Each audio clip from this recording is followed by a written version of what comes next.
Do you feel inspired in your work? Are you inspired in your retirement?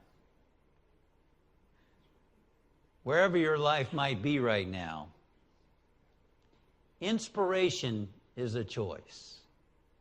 And we're going to talk about that today.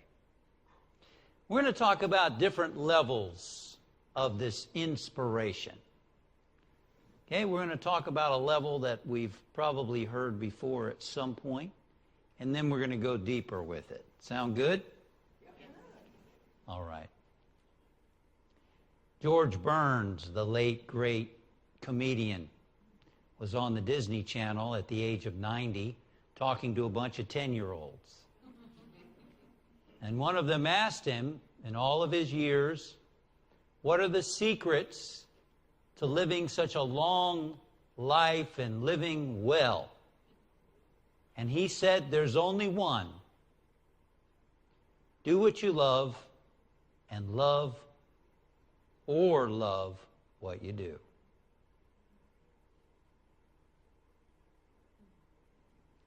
So it's a worthwhile goal to seek to do work that we love and that we have talents for, that we have gifts for. There's meaning, there's inspiration when we are involved doing stuff that we love and that we have a particular talent in.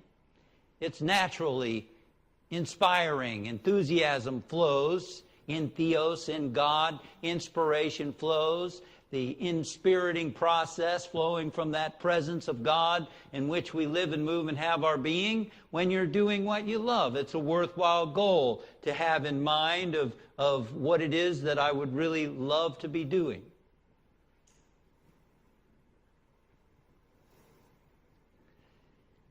In the past, many people couldn't do that.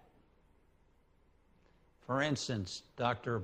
Robert Rotella, who is one of the premier sports psychologists in the world. I actually interviewed with him back in the early 90s about his school on sports psychology at University of Virginia.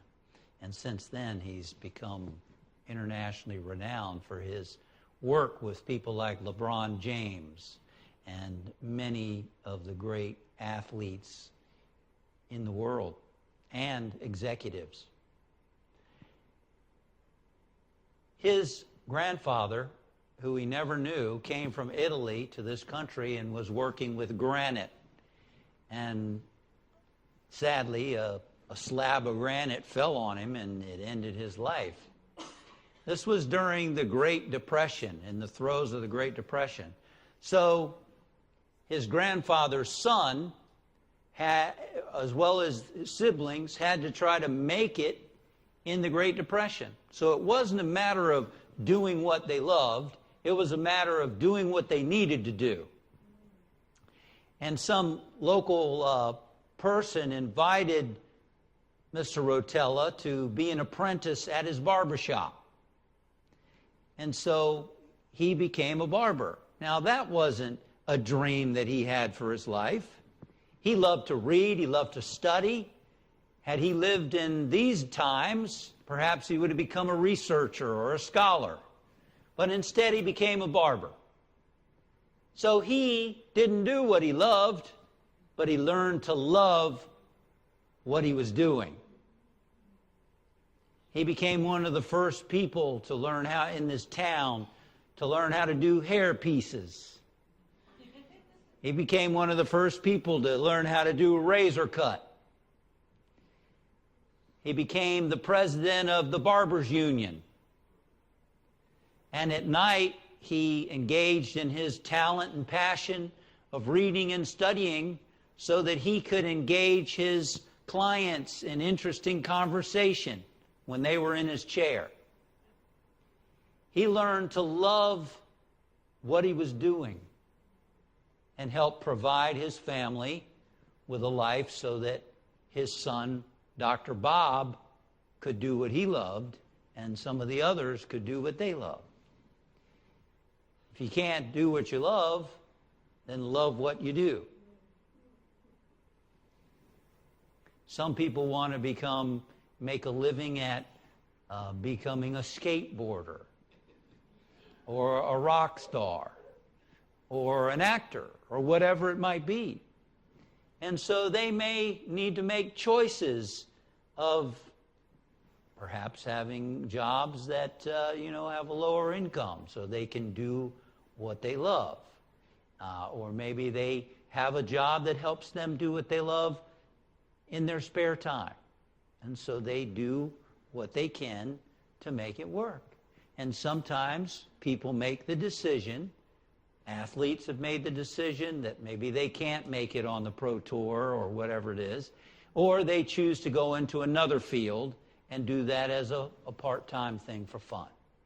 It's different for everyone. Sometimes they give up the thing they love doing because they want to have a family and they're not making enough money to support a family. So they make a choice to not try to make that as a full-time living, even though they love doing it. And they do it as a side thing.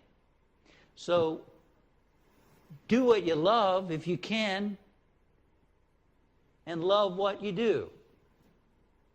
So let's go deeper now.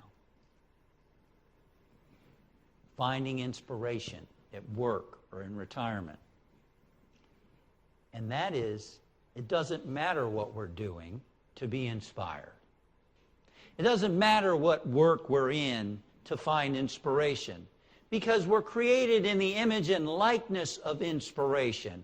You are an expression of God, an expression of inspiration.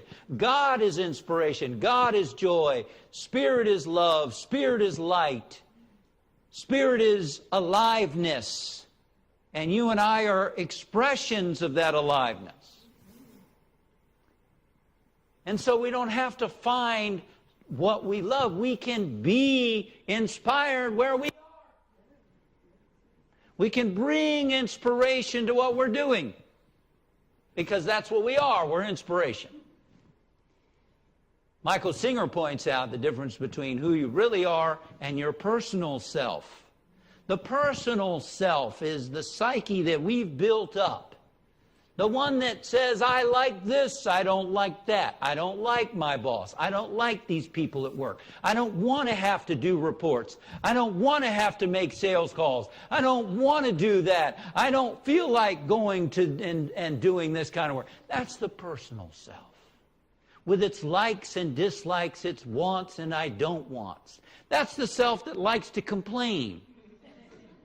That's the self that likes to gossip. That's the part that likes to talk negatively about people. The personal self. That's not the real self. That's not who we really are. We're created in the image and likeness of love. We're created in the image and likeness of inspiration. You and I are here to be inspired because that's our true nature. We're here to not listen to the personal self, the mortal self. We're here to, when we have that come up, to relax and let it go.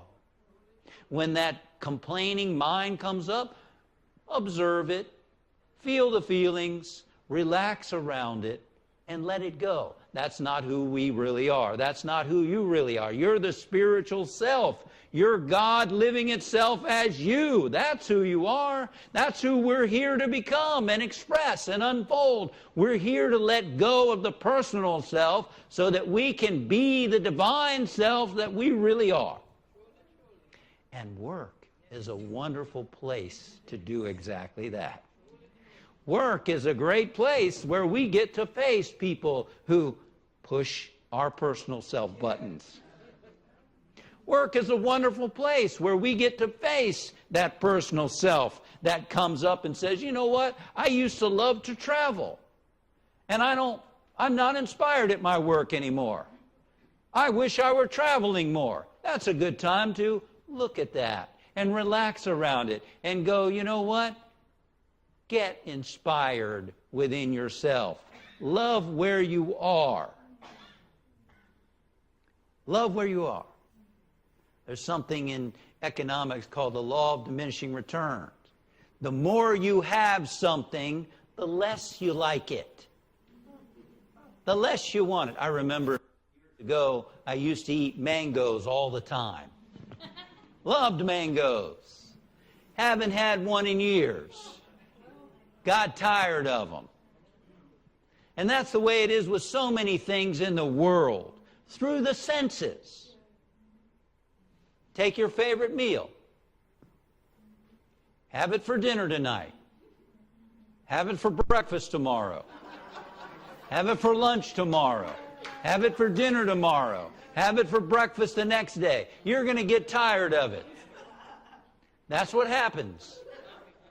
That's what happens when we just live through the senses, when we just want people and things out here to be the way we want them to be because that's how they were in the past when we were fulfilled and inspired.